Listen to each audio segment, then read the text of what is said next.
Hello everyone, কেমন আছো তোমরা সবাই? শর্মিলাস হোম অ্যান্ড ট্রাভেলের নতুন আর একটা ব্লগে তোমাদের অনেক অনেক স্বাগত জানাই। আজকে হচ্ছে সানডে, আর আমরা এসছি হচ্ছে শ্রীলঙ্কার সব থেকে বড় মানে বিগেস্ট আর কি চার্চে। এই চার্চটা হচ্ছে রাগামা বলে একটা জায়গা রয়েছে, মানে কোলাম্বো থেকে 25 কিলোমিটার দূরে। তো সেখানেই এসছি, তোমাদের চার্চটা একবার দেখাই। এটা হচ্ছে শ্রীলঙ্কার সব থেকে বড় চার্চ।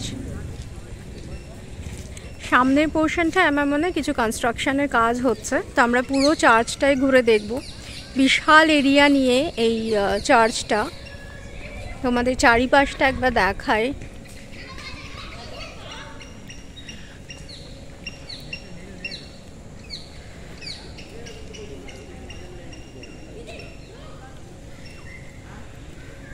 একবার চলো ভেতরটা আগে দেখে আসি, তারপর আমরা পুরো চার্চের চারিপাশটা ঘুরে দেখব। এই চার্চটি আওয়ার লেডি অফ লঙ্কা নামে পরিচিত। শ্রীলঙ্কার রাগামা শহরের একটি গুরুত্বপূর্ণ খ্রিস্টান ধর্মীয় স্থাপনা। এই গির্জাটি ক্যাথলিকদের কাছে একটি পবিত্র স্থান হিসেবে বিবেচিত হয় এবং এটি একটি ব্যাসিলিকা মাইনর হিসেবে সম্মানিত। এই গির্জাটির স্থাপত্যশৈলী বিশেষ আকর্ষণীয়, যা আধুনিক এবং ঐতিহ্যবাহী ডিজাইনের মিশ্রণে নির্মিত।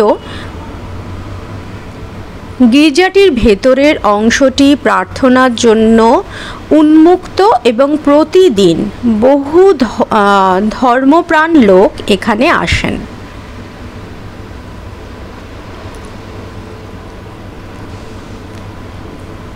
ব্যাসিলিকাটির ইতিহাস গভীরভাবে ধর্মীয় এবং সাংস্কৃতিক ঘটনার সাথে জড়িত।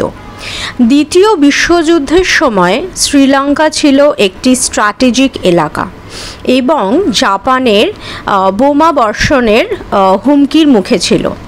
এই বিপদের সময় শ্রীলঙ্কার আর্য বিশপ তৎকালীন সময়ে মহামারী এবং যুদ্ধের ভয়াবহতা থেকে দেশকে রক্ষা করার জন্য মা মেরির কাছে প্রার্থনা করেন এবং প্রতিশ্রুতি দেন যে যদি শ্রীলঙ্কা এই বিপদ থেকে রক্ষা পায় তাহলে উনি একটি গির্জা নির্মাণ করবেন, যা মা মেরির নামে উৎসর্গিত হবে।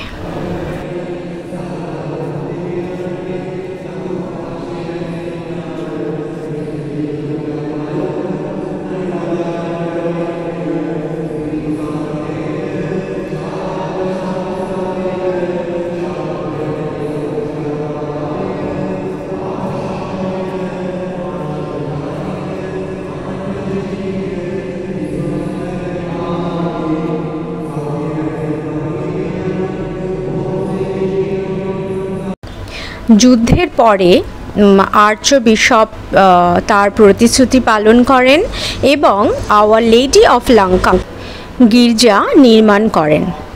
এই গির্জাটি 1947 সালে প্রতিষ্ঠিত হয় এবং 1974 সালে পোপ পল VI এটিকে ব্যাসিলিকা মাইনর হিসেবে ঘোষণা করেন। এখন আমরা চার্চের বাইরেটা এসেছি, এসে আর কি বাইরেটা পুরো ঘুরে দেখছি চারিপাশটা। এই যে এখানেও দেখছো দূরে, এখানে ক্যান্ডেল জ্বালানোর আর কি ক্যান্ডেল জ্বালানোর জায়গা রয়েছে। ওই জায়গাটাতে ক্যান্ডেল জ্বালায় সবাই এসে। তো চলো একবার ওই জায়গাটা গিয়ে একবার দেখে আসি, যে যেখানে সবার প্রার্থনা পূরণ হলে যেই জায়গাটায় মোমবাতি আর কি জ্বালায়, তো সেই জায়গাটাই একবার দেখে নিই।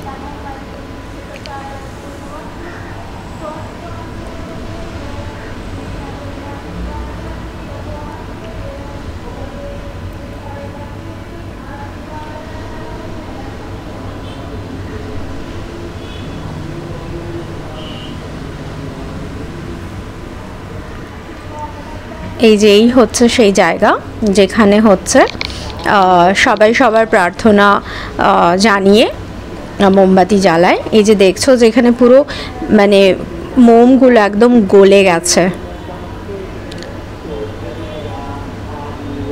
আর এখানে দেখো এই মোমবাতিটা কত লম্বা, এটাও দেখেছো পুরো মোমগুলো সব একদম গলে গেছে। এটা কিন্তু বিশাল লম্বা এই মোমবাতিটা।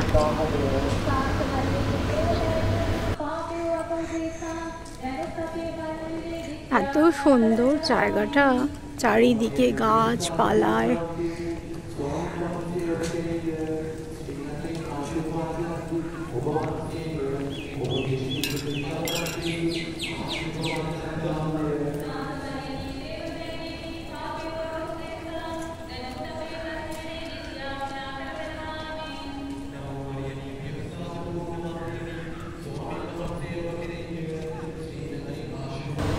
প্রত্যেকটা চার্চে কিন্তু একটা ডেট থাকে, যেই ডেটে ওরা আর কি ফিস্ট হিসেবে মানে ফিস্ট পালন করে।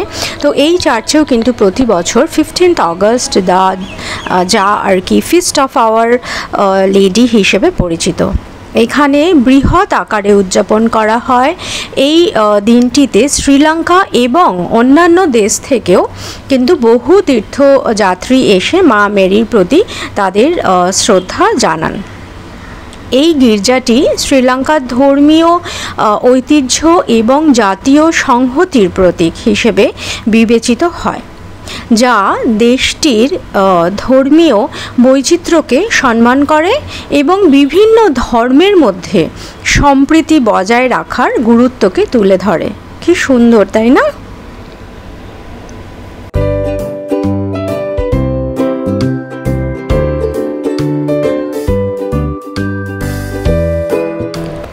ওই যে দূরে যে গেটটা দেখা যাচ্ছে ওটাই হচ্ছে এই গির্জাতে ঢোকার হচ্ছে মেন গেট, আর এই হচ্ছে ঢুকে সামনের দিকে আর রাস্তা। আর চারিপাশে যে সাদা তোমরা ডোমু মতো দেখতে পাচ্ছ এটা হচ্ছে বাউন্ডারি, এই গির্জার হচ্ছে বাউন্ডারি রয়েছে এটা। আর ওই রাস্তা দিয়ে ঢুকে সামনেই এই যে এখানে দেখতে পাচ্ছ এগুলো হচ্ছে সিঁড়ি, প্রচুর অনেকগুলো সিঁড়ি রয়েছে, ওই সিঁড়ি দিয়ে এই ওপরে হচ্ছে এই চার্চ। তো আজকের ব্লগটা এখানেই শেষ করছি। আশা করছি তোমাদের এই ভিডিওটা দেখতে ভীষণ ভালো লেগেছে। শ্রীলঙ্কার এই ধরনের মানে নানান জায়গার ভিডিও দেখার জন্য চ্যানেলটা কিন্তু সাবস্ক্রাইব করতে হবে। দেখা হবে তোমাদের সাথে নেক্সট আর একটা ব্লগে। ততক্ষণের জন্য তোমরা সবাই খুব ভালো থেকো, সুস্থ থেকো আর সাবধানে থেকো। কমেন্ট করে জানিও যে ভিডিওটা কেমন লাগলো, আর সবার সাথে প্লিজ একটু শেয়ার করো। খুব ভালো থেকো, টাটা।